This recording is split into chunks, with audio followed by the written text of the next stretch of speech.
자, 안녕하세요. 아이비리그반의 안준혁 길사입니다. 오늘 시간은 어떻게 제가 멘토링을 하는지, 그리고 59점, 58점에서 계속 걸려있는 분들이 이제 이번 제가 이 답안지 멘토링 하는 것을 보시면서 이 부분을 좀 생각해 봤으면 좋겠어요. 어떤 부분이냐? 지금 이제 이 답안지 같은 경우는 이제 어떤 분인지 제가 말씀은 안 드리지만 이제 저희 반에서 이제 그 공부를 하신 분이고 요건 이제 합격 이전에 썼던 이제 어떤 그 문제예요. 예.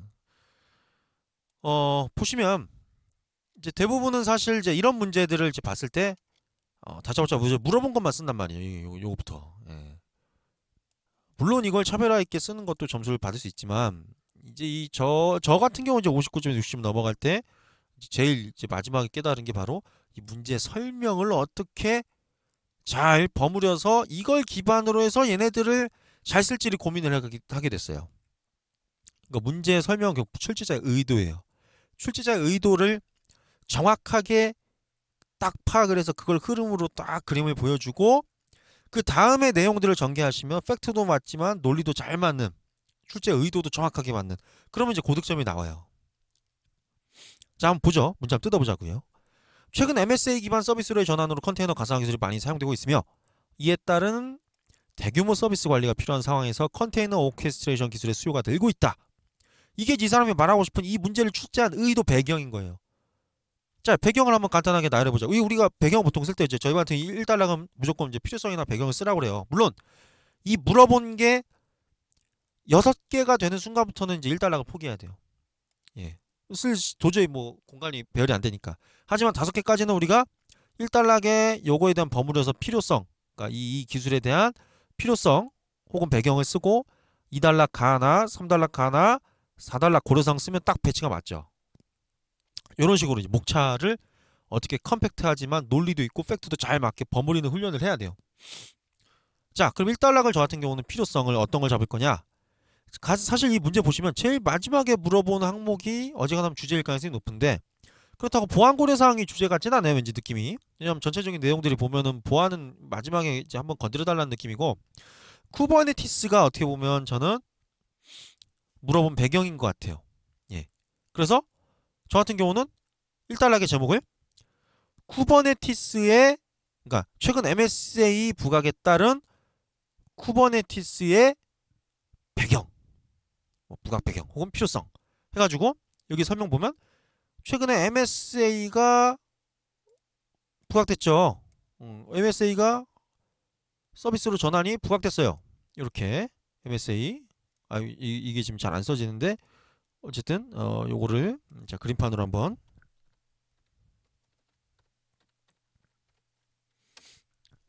자 보자고요. 뭔가요? 자 MSA가 부각이 됐대요.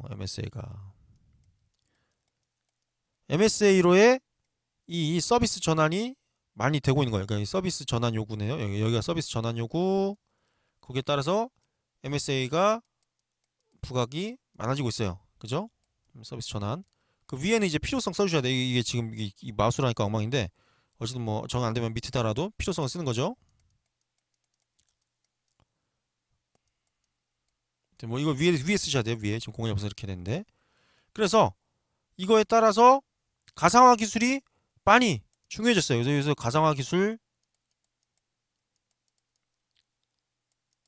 중요 해가지고 우측에 그래서 뭐가 나왔냐? 컨테이너 오케스트레이션 기술의 수요가 늘고 있대요. 그래서 여기서 컨테이너 오케스트레이션 기술의 수요가 증가. 기술 수요 증가. 해서 이제 결국은 또 물어본 게 또 뭐죠? 결과적으로 이 오케스트레이션 기술 중에 가장 대표적인 게 바로 쿠버네티스인 거죠. 그래서 거기에 따라서 우측 공간이 없네요. 이게 그림판이라 이거 좀 들려볼까요? 예. 여기서 쿠버네티스가 이제 부각이 된 거예요. 티스 예. 여기서 K8S라고도 하고 그리고 여기에 대해서 지금 물어본 게 보시면 오케스트레이션 개념부터 뭐 아키텍처 구성 요소잖아요. 빈 공간 있잖아요. 빈 공간 그림 그릴 때 여기다가 살짝 맛을 보여주는 거예요. 예를 들면 쿠버네티스의 가장 대표적인 우리 키워드 외워야 될 게 뭘까요? 뭐 파드도 있죠. 파드. 예, 파드. 그 다음에 또 뭐 있죠? 우리가 마스터. 그쵸? 마스터랑 슬레이브 노드 있죠, 얘네. 아, 워커. 마스터랑 워커. 예. 뭐 이런 키워드들 여기다가 이렇게 일부러 슬쩍 보여주시면 이게 1달러에 나와주면 어떤 느낌이냐? 일단 요 키워드들을 빈 공간을 메꾸기 위해 쓰기도 했지만 요 키워드들로 인해서 아, 나는 이미 이 사람은 쿠버네티스를 아는구나라는 느낌을 벌써 1달러에서 주고부터 시작을 하는 거예요. 뒤에 거를 일부러 여기 뒤에 있는 뒤에 쓸 키워드를 여기에 배열하면서 이렇게 나열을 하는 거는 빈 공간을 메꿔서 그 빈 느낌을 안 줘서 그림을 꽉 차게 하는 느낌도 있지만 중요한 건 이 키워드의 노출만으로도 이미 채점자는 아, 이 사람은 쿠버네티스를 이미 쓸 준비가 된 사람인 걸 이미 앞에서 예지를 하고 갈 수 있어요. 게다가 배경까지 정확하게 그 문제에 원한 걸 컨트롤했기 때문에 그렇기 때문에 사실 이건 1달러부터 벌써 점수를 주는 마음이 가득해지죠. 그죠? 자, 일단 이런 개념으로 쭉 내려가 볼게요. 어떻게 쓰셨는지. 글씨가 좋은 분이에요, 이분은. 예, 글씨가 괜찮은 분이고 잘 익히잖아요, 어느 정도. 예. 컨테이너 오케스트레이션의 개념이 이건 이제 바로 물어본 것부터 들어가신 건데 사실 이렇게 들어간 것보다는 아까 말씀드린 것처럼 이렇게 배경 설명이 있을 때는 배경 설명이 없더라도 사실 1달러에는 필요성이나 배경을 이거를 전체 갈무리할 수 있는 키워드 하나를 잡으셔서 예를 들면 저는 쿠버네티스 잡았어요. 잡으셔서 이거에 대한 배경과 필요성을 쓰시는 게 제일 좋습니다. 예. 딱 문제 지금 물어본 게 5개니까 2달러 가나 해서 하나, 2개, 3달러 가나, 셋, 넷, 4달러에 마지막 고려사항까지 하는 게 제일 좀 낫겠죠. 아무래도 이건 제 의견이에요. 자, 개념부터 들어가 주셨고 컨테이너 오케스트레이션의 개념. 그래서 자, 일단 우리가 중요한 건 이 개념이라는 걸 물어봤을 때는 가능하면 이렇게 밑에 실제 개념을 명시해 주신 게 좋습니다.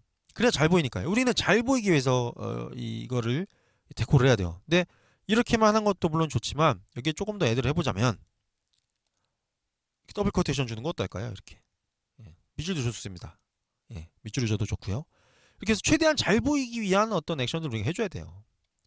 그래야 핵심을 부각한다는 느낌이 이런 것들이 쌓이면서 답안지에 핵심이 보인다는 거예요. 예.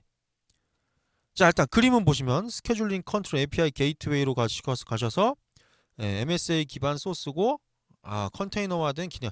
사실은 이제 MSA 자체를 이제 조금 이렇게 컨테이너를 이제 쓰셔서 하신 것 같은데 사실은 컨테이너 오케스트레이션에 과연 이게 맞냐라는 측면에서 보면 조금 갸우뚱할 수 있어요.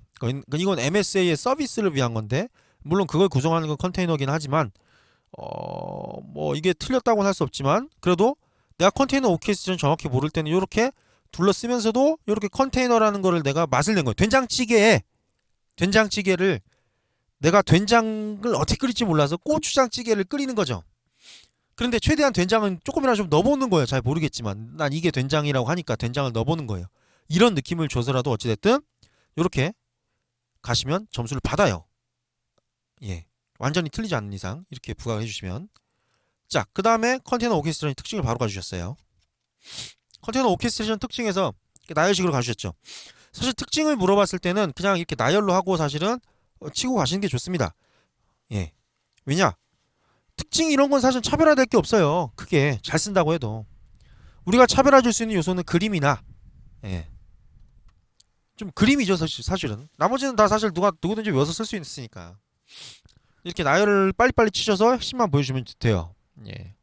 나열은 이렇게 트리 구조로 가셔도 좋고 보통 이제 처음 할 때는 뭐가 문제냐면 요걸 안 써요. 그러니까 밑에 요가 다 빈단 말이에요. 보통 처음 하시는 분들의 특징이 저도 그랬고요. 근데 이제 빈 공간이 있으면 여기를 이제 뭐라도 메꾸는 거예요. 키워드스러운 용어들로. 가능하면 영어가 좋습니다. 여기 들어간 것들은 그래야 키워드스러워요. 그 다음에 이제 2단락을 쿠버네티스 아키텍처 구성 요소로 가주셨어요. 근데 물어본 게 아키텍처 및 구성 요소죠. 이거는 조금 헷갈릴 수 있습니다. 그래서 2단락에 쿠버네티스 컨테이너 오케스트레이션 쿠버네티스로 제목을 가주셨는데 요것보다는 내가 2단락에 뭐 쓸지를 인트로 플러스 저 같으면 앞에 여기에서 마지막에 끝났던 간글이 있을 거예요. 이게 예. 컨테이너 오케스트레이션의 대표적인 오픈 소스다. 예. 저 같으면 뒤에 쿠버네티스 쓴다 치면 컨테이너 오케스트레이션의 대표적인 오픈 소스로는 여기 쓰셨네. 이걸 쓰셔서 헷갈렸구나. 예. 쿠버네티스가 존재함. 이거를 그대로 끌고 오셔가지고 인트로에 넣으시는 거예요. 이달락 인트로에 그 다음 거로. 그래서 예. 컨테이너 오케스트레이션의 대표적인 오픈소스, 쿠버네티스의 아키텍처와 구성 요소 이렇게 해서 이달락 가나에 들어갈 걸 다 좀 썼을 것 같아요. 좀 넘치더라도. 그 다음에 이달락 가에 쿠버네티스 아키텍처를 이렇게 그리시고 이거는 그래도 나쁘지 않은 그림이에요. 다만 우리가 이제 쿠버네티스를 공부를 할 때 그림에 보시면 부각해야 될 키워드들이 있어요. 마스터 노드, 그 다음에 워커 노드, 예, 그 다음에 뭐 파드, 큐브 CTL 이런 것들이 있는데 여기 잘 글씨가 좋으셔서 잘 부각이 됐지만 이왕이면 이런 것들 마스터 노드 같은 거 좀 이렇게 해주는 게 더 낫겠죠. 이것도 잘 봐달라고 하는 부분이에요. 근데 잘 써주셨어요. 이렇게 기술적인 느낌으로. 예, ETCD 이렇게 사실 이 DB 그림을 그리는 거는 괜찮아요. 사실 별거 아니에요. 근데 이거 넣는 이유가 뭐냐? 굳이 DB 그림을 넣는 기술적인 느낌이 들잖아요. 가장 좋은 그림은 우리 기술사 시험이기 때문에 기술적인 느낌이 드는 그림이 제일 좋습니다. 그러기 위해서 우리가 자주 쓰는 게 스택 아니면 DB 이런 거를 칸에 맞춰서 칸에 제가 제일 글씨도 안 좋은데다 그림 감각이 안 좋았던 게 이런 것들을 이제 남들이 쓴 걸 보면 그냥 칸도 안 맞게 그냥 막 다짜고짜 그려 본 거예요. 그러니까 안 맞으니까 점수가 안 나와요. 잘 예쁘지가 않으니까 기본적으로. 다만 딱딱 맞춰서라도 해보자. 그러면 깔끔한 느낌을 줍니다. 그러면 합격할 수 있어요. 이번에 저희 반에 합격하신 이제 기술사분 이제 예비 기술사님 이제 한 분 계세요. 예. 그분 같은 경우도 글씨가 저랑 거의 비슷해서 좀 안 좋았지만 이렇게 깔끔하게 하는 거를 계속해서 훈련하셔서 이번에 11명 뽑는데 한 분 되신 거예요. 예. 결국은 글씨 안 좋은 사람도 붙는 방법은 잘 되고 열심히 연습하면 됩니다. 깔끔하게 하는 거를 기술적이게. 예. 모양자가 우리에겐 있으니까요. 네, 이제 요거 하신 분은 그래도 글씨가 어느 정도 좋으신 분이었어요, 원래부터. 예. 어쨌든 이런 식으로 키워드를 보이시게 아키텍처스럽게 그림을 잘 그려주셨고요. 그 다음에 쿠버네티스 아키텍처의 구성 요소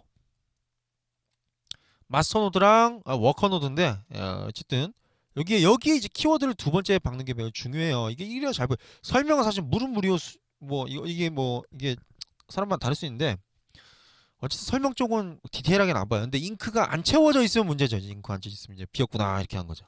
예. 어쨌든 잘 써주시면 돼요. 설명은 그냥 여기서 시간을 많이 소비하시면 안 됩니다. 여기에 키워드를 어떻게 잘 나열해서 쓰냐라는 게 중요한 거죠. 자, 그 다음에 3단락은 쿠버네티스의 보안 고려사항을 가주셨어요. 보안 고려사항이 이제 마지막에 물어본 건데 3단락에 제목을 나와버렸기 때문에 이제 이걸로 막 쪼개서 써야 되는 거죠. 예, 가상화 관점의 보안 고려사항. 쿠버네티스 관점 영역별 보안 고려사항. 이것도 틀린 말은 아닌데 쿠버네티스 보안 이제 영역으로 잡으셨으면 아예 여기에 있는 거를 제목을 뭐 요것도 맞을 수 있지만 요거보다 조금 더 들어가서 마스터 노드의 보안 고려사항, 워커 노드의 보안 고려사항, 그 다음에 큐브CTL을 활용한 문제의 보안 고려사항으로 갔으면 어땠을까요? 좀 더 된장찌개 맛이 나죠. 된장찌개를 끓이라고 했을 때. 예. 그런 식으로 실제 앞에 썼던 요소들을 실제 제목으로 잡아서 써주시면 더 디테일한 느낌이 들어요. 내가 되게 잘 아는 것 같은 느낌을 줄 수 있다는 거죠. 그 다음에 가상화 관점 보호가상 이거 잘 써주셨어요. 다만 여기서 어떤 게 고려사항인지가 잘 안 보여요. 이렇게 되면. 예. 사실은 얘를 부각을 시켜야 되는 거예요. 커널의 보안 고려사항이 필요하다. 예. 관리단에서의 보안 고려사항 이런 게 있어야 되는데 지금 어디가 보안 고려사항을 물어봤는데 고려사항이 없어요. 고려사항이. 이런 것들은 어떻게 보면 이 와꾸를 보여주려면 여기에다 어딘가 어느 포인트별로 이제 고려사항인지를 조금 더 명시 이렇게 해주셨으면 이것도 고득점이 나올 수 있죠. 왜냐 기술적인 나열 나열 안에서 이 포인트가 문제예요. 이 포인트가 문제라고 지역 이제 써주는 건 매우 고차원적인 기법이에요. 그런 것들 잘 써주셨으면 매우 좋았을 것 같아요. 예. 그래서 겨우 이제 마지막에는 이제 적용 방안으로 이제 퉁치셨는데 이게 이제 가장 좋았을 거면 예를 들면 차라리 이제 제가 아까 이게 제가 아까 말씀드렸던 것처럼 차라리 1단락을 배경 필요성, 그러니까 필요성 가지고 2단락 하나, 3단락 하나, 4단락의 보안 고려 사항하고 거기에 대한 대응 방안만 밑에 딱 표로 하나 살짝 보여주셔서 3페이지 채우셨으면 훨씬 구조적으로 임팩트가 있었을 것 같아요. 네, 요거는 이제 조금 마지막에 조금 이제 이 보안 고려 사항에 따라서 해결 방안이나 이런 것들이 조금 덜 나와서 이 기술적인 그림들은 좋았지만 인사이트나 이런 게 조금 그다지 부각되지 않았기 때문에 저 같은 경우는 이거는 이제 15점 15점에서 15.5를 줄 것 같습니다. 예. 다만 제가 아까 말씀드렸던 패턴대로 갔으면 글씨가 안 좋으면 16.5, 글씨 좀 17점 드렸을 것 같아요. 예. 저희가 어쨌든 이런 식으로 이 멘토링을 해요. 그러니까 제가 59점에서 좀 헤맸을 때가 이제 이런 이제 어떻게 그러니까 물어본 것만 썼던 거, 물어본 것만 이제 그림만 이제 막 열심히 잘 그려서 해보는 것까지 됐을 때가 59점이었고 거기서 이제 어떻게 이제 물어본 거 이 문제 설명을 기반으로 어떻게 하면 요걸 좀 더 적용해 볼까? 그리고 앞에 거 썼던 걸 또 어떻게 뒤에까지 좀 잘 연결해서 있어 보이게 쓸까? 이제 이걸 연구하면서 그다음에 이제 이 데코레이션이라고 하죠. 내가 부각하고 싶은 혹은 채점자가 원하는 키워드들이 과연 뭘까? 걔네들을 또 부각시키기 위해서 더블 쿼테이션도 쓰고, 예. 그런 식으로 좀 데코레이션을 이제 하는 걸 익히면서 결과적으로 합격을 하게 됐습니다. 예. 어쨌든 지금 쓰신 분은 어느 정도 이제 원래 이제 좀 잘 하시던 분이고, 그렇기 때문에 조금 더 디테일한 부분이 이제 터치된 거고, 이제 보통 이제 초기에서 올라오셨을 때는, 일단 물어본 거대로 일단 15점을 먼저 만드는 답안에는, 물어본 거 일단 다 쓰셔서 15점 만드는 걸 먼저 만드시고, 그 다음에 그 안에서 차별화, 그림을 디테일하게 기술적으로 그리는 법, 그 다음에 아까 말씀드렸던 목차를 가지고 노는 거, 예, 물어본 설명까지도 목차에 넣고, 이런 식으로 훈련하는 것까지 하면 뭐 토픽을 사실 너무 공부를 안 하시지 않는 이상 어느 정도 암기만 되시면 합격을 할 수밖에 없습니다. 이 시험 메커니즘 자체가. 예. 내가 열심히 공부해서 암기하고 그 다음에 이걸 가지고 잘 부각해서 논리적으로 타이트하게 그림도 있어 보이게 기술적으로 쓰시면 합격을 못할 수가 없는 시험이에요. 너무 모르는 게 뭐 바바바박 나와가지고 그러지만 않는 이상. 예. 그래서 이번 시험 결과 사실은 저희 학원 전체도 사실은 상당히 어려운 시험이었던 것 같아요. 지금 결과를 봤을 때. 어쨌든 저희 이제 아이리포에서 공부하시는 분들 다들 힘내시고 분명히 또 저희 이제 다음 번에선 또 좋은 결과가 있을 거라고 생각합니다. 예. 때론 또 이렇게 또 갈 때도 있고 저렇게 갈 때도 있기 때문에 우리가 어떻게 보면 인생의 그 한 부분이지 않습니까? 어쨌든 이 기술자 시험이라는 것도 생각대로 되는 사람도 있는가 하면 생각대로 또 안 될 때도 있고 다만 이제 언젠가 내 시간 온다라는 것 같습니다. 저도 처음 시험 봤을 때 글씨도 워낙 안 좋고 뭐 다 같이 시작해도 항상 지진하였기 때문에 과연 나는 이 시험 붙을 수 있는 시험인가라는 생각 되게 많이 했어요. 2년을 하고도 저는 2019년 2월 시험 봤을 때가 이제 제가 거의 2년째였는데 시작한 지 그때 점수가 52점인가 53점이었어요. 그러니까 진짜 못한 거예요. 공부 자체를 그러니까 이 원래 필기체 자체가 안 좋고 그림도 어떻게 그려야 될지를 모르겠고 하는 부분이 너무 많았어 가지고 너무 고민을 많이 했는데 어쨌든 언젠간 내 타이밍이 온다 생각하고 정말 무진장 고민을 많이 했어요. 뭐부터 시작해야 될까? 뭐부터 해야 나 같은 이제 그림에 대한 감각이 없는 사람도 이거를 만들어갈 수 있을까를 고민을 해서 겪을 것들을 많이 겪은 것 같아요. 그래서 3년차 되는 시점에 합격을 했던 것 같습니다.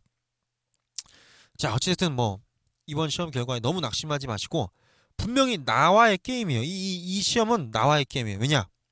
어느 정도 합격하는 답안지들이 정해져 있어요. 수준이. 그 정도만 내가 어찌됐든 그 레벨에 가기 위해서 최선을 다해서 쓰고 또 피드백 받고 멘토님들한테 그리고 공부하시고 그러니까 공부는 암기예요 사실은. 예. 모든 걸 다 암기하는 게 아니고 핵심 키워드를 암기하고 내가 정의를 쓸 정도의 이해만 있으면 됩니다. 예. 그렇게 하시면 합격을 할 수 있는 시험이에요. 예. 어쨌든 이번 시험에서 힘내시고요. 다음에 꼭 좋은 결과 있으시길 바랍니다. 예. 감사합니다.